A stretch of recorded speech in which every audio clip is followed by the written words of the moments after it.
투자는 건강하게, 맘 편하게, 오래. 안녕하세요. 케빈 베스먼 허정욱입니다. 오늘 촬영일자 3월 5일 수요일입니다. 계속해서 몰아서 영상을 찍고 있습니다.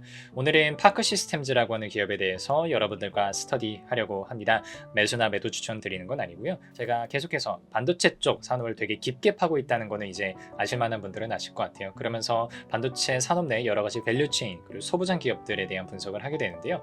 되게 괜찮은 기업 그리고 여러분들이 한 번쯤은 공부해 보시고 알아두시면 좋은 기업을 하나 발견을 해서 여러분들한테 소개시켜 드려보고자 합니다. 화면으로 가시죠. 네, 제가 이거 자료를 지난주 주말에 만들어서 지금 3월달 자료는 아직까지 없습니다. 양해를 좀 해주시고요. 파크 시스템즈의 주가가 올해 초 1월달에 좀 괜찮게 올라와 있다가 살짝 2월 한 달 동안 조정을 받으면서 지지선을 테스트하는 그런 모습이에요. 그래서 뭐 차트 위치적으로도 뭐 여기가 뚫려버리면은 또 뭐 한없이 밑으로 떨어지겠지만 만약에 지지가 나와준다고 하면은 이 영상을 보시는 분들이 좀 단기적으로도 트라이 해볼 수 있지 않을까 하는 생각이 듭니다. 이 회사는 원자 현미경을 하는 회사입니다. 뭐 여러 가지 제품 라인업들이 있지만 가장 유명한 건 NX Wafer라고 하는 반도체 공정에 들어가는 원자 현미경이 유명하고요. 저희가 뭐 원자 현미경은 뭐 AFM이라고 하는 산업으로 부릅니다. 제가 예전에 기억해서 한 2021년도에 이 기업을 처음 공부를 했었을 때는 그때 당시로는 마켓쉐어가 2등이었었던 것 같은데 23년도 기준으로 1등이 됐더라고요. 글로벌 마켓쉐어가 20.6%로 1등이 되었고요. 뭐 2등부터 4등까지는 한번 확인해 보시면 좋을 것 같습니다. 물론 아직까지 2등하고 이게 점유율 격차가 그렇게 많이 안 나기는 합니다. 이게 왜 원자 현미경이라는 게 왜 갑자기 제가 이 시점에서 언급을 드리느냐 하면 반도체, 그러니까 어드밴스드 패키징이 굉장히 중요합니다. 제가 언제나 말씀드리지만 이 무어의 법칙을 따라서 발전해오던 반도체 산업, 그러니까 즉 전공정, 얼마나 회로를 얇게 밀도 있게 집적시키느냐를 기준으로 발전해오던 반도체 산업이 그게 정말 한계에 다다르다 보니까 후공정에 관심을 갖게 됐고 그게 이제 어드밴스드 패키징이라고 하는 걸로 저희가 지금 주목하고 있다 이렇게 말씀을 드렸는데 뭐 지금 최근에 TSMC의 코어스 공정도 뭐 코어스 S에서 코어스 L로 넘어가고 있고 유리기판이라고 하는 것도 나오고 있고 그리고 뭐 이제 어드밴스드 패키징에서도 선단 공정이 또 간접적으로 중요한 영향을 미치거든요. 이 모든 과정에 있어서 원자 현미경이 굉장히 중요합니다. 그러니까 패키징의 공정 난이도가 올라가고 스태킹이 많아지고 더 많이 뚫고 많이 깊게 들어가고 여러 가지를 복잡하게 패키징할수록 원자 현미경은 더 많이 필요하다. 이렇게 이해해 주시면 될 것 같아요. 그래서 기술적으로 파크 시스템즈가 생산하는 원자 현미경이 뭐가 이렇게 좋느냐, 경쟁사과에 비해서 뭐가 이렇게 좋냐 말씀을 드려보면 첫 번째, True Non-Contact Mode라고 해서요. 이 회사가 비파괴 측정을 가능하게 하는 유일한 회사로 제가 알고 있습니다. 이게 원자 단위에서 측정을 하려다 보면은 그 팁하고 샘플이 붙어야 되니까 팁이라고 하는 거는 뭐라고 할까요? 그러니까 렌즈 부분이라고 생각을 해주세요. 그거랑 샘플, 뭐 반도체라고 웨이퍼라고 치겠습니다.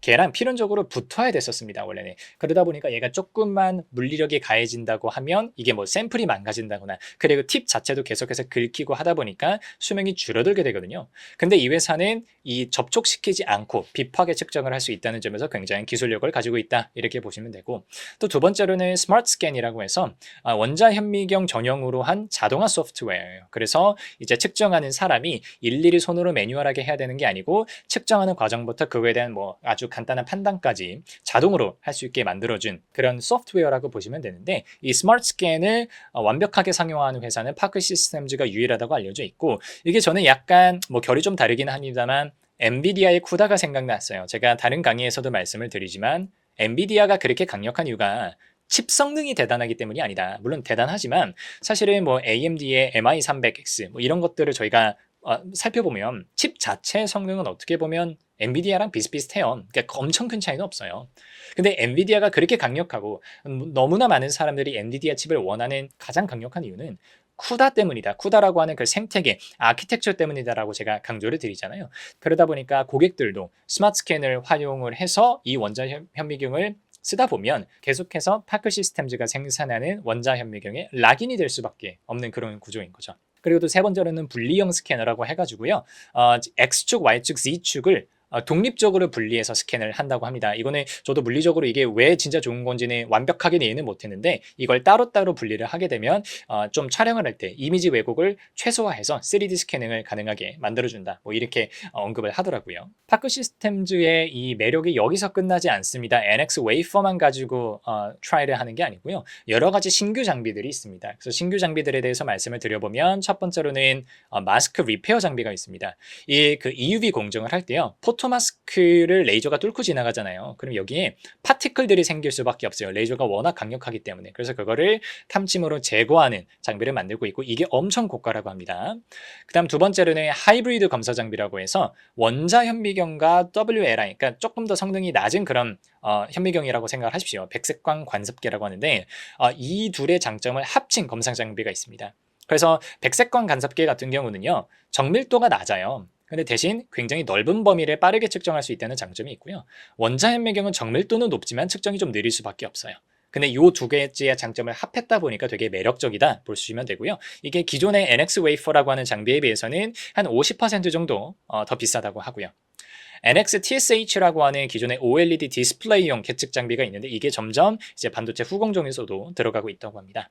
리서치를 하시다 보면 이거를 보실 수가 있어요. 이 세 가지 신규 장비들이요. 지금 한 기존 장비, 가장 유명한 NX 웨이퍼에 비해서 한 20에서 80% 정도 더 비싸다고 합니다. 그래서 제가 이렇게 보면은 경우의 수가 나오죠. 이게 지금 50% 비싼 거고 얘가 제일 비싸다고 하니까 얘가 한 80% 정도 비쌀 거고요. 얘가 한 20% 정도 비싸지 않을까 생각이 들고 정확하게 나오지는 않습니다만 회사의 뭐 판매 대수라든가 그리고 매출 이런 것들을 통해서 계산을 해보면 NX 웨이퍼라고 하는 이 장비가 한 대당 한 20억에서 30억 사이 정도 하는 걸로 추정이 돼요. 그래서 그걸 기준으로 여러분들이 이 세 가지 신규 장비에 대해서도 접근해 보시면 좋지 않을까 생각합니다. 회사가 R&D도 굉장히 열심히 하고 있습니다. 지금 가장 오른쪽 여기 보시면 회사 IR 자료에서 가지고 왔는데 매출의 거의 9% 달하는 R&D 비용을 지출을 하고 있습니다. 이게 제가 보통 매출에 대비해서 5% 이상의 R&D 비용을 쓰고 있으면 굉장히 R&D에 적극적이고 기술 집약적인 산업에 포함되어 있는 그런 회사라고 이야기를 하는데 꾸준하게 뭐 7에서 9% 정도를 유지를 하고 있으니까 그런 관점에서 되게 대견한 회사예요. 수주잔고 끊임없이 늘고 있습니다. 이게 분기별로 조금씩 다르고 사이클, 계절성을 타는 것 같기는 해요. 근데 지금 보시면 수주잔고가 어쨌든 연도별로 계속해서 올라오고 있습니다. 그래서 수주잔고가 명확하게 꺾이기 전까지는 이 회사는 꾸준한 성장을 달성하고 있다. 이렇게 봐주시면 좋을 것 같아요. 재무 실적 한번 볼까요? 작년 기준으로 1,700억 정도 매출이 났습니다. 근데 이제 올해는 2,100억, 그 다음에는 2026년도에 2,500억 정도 매출이 날 거라고 하고 있고요.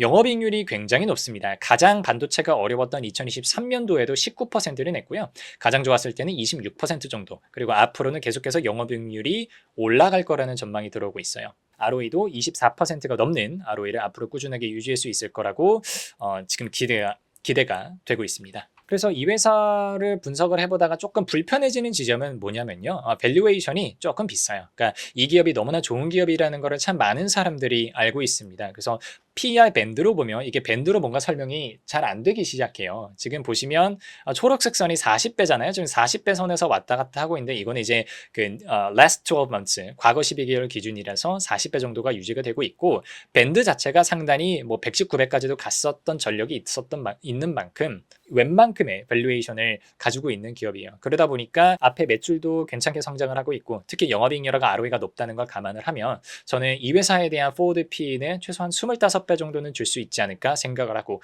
혹시나 뭐 재료가 따라준다거나 뭐 트렌드가 따라준다고 하면은 30배까지도 볼 수 있지 않을까 이런 생각을 해봅니다. 뭐 제가 말씀드린 게 전혀 정답은 아니고요. 당연히 오프라인 강의 때는 훨씬 더 저희가 딥하게 들어가서 막 엑셀 가지고 다루고 하는데 일단 영상이니까 되게 가볍게만 전달드린다는 거는 조금 염두에 주시면 좋을 것 같아요. 근데 지금 포워드 P가 제가 이제 캡처한 날 기준으로 한 27배 정도니까 굉장히 좋은 기업인데 그냥 적정 주가선에 분포하고 있는 그런 모습이라고 보시면 되겠어요. 그러니까 저렴한 기업까지는 아닌 거죠. 오늘 영상 정리드려 보겠습니다. 오늘은 파크 시스템즈라고 하는 반도체 소부장, 그 중에서도 장비, 근데 그 중에서도 어떤 식각 장비, 증착 장비 이런 게 아니고 계측 장비죠. 원자 현미경 시장에서 글로벌 1등을 달리고 있는 파크 시스템즈에 대해서 알아봤습니다. 기술력으로는 깔 데가 없는 회사입니다. 그리고 기존의 사업 모델에 안주하지 않고 계속해서 성장세를 구가하고 있는 그런 좋은 기업이고요. 재무적으로도 놓치는 게 없습니다.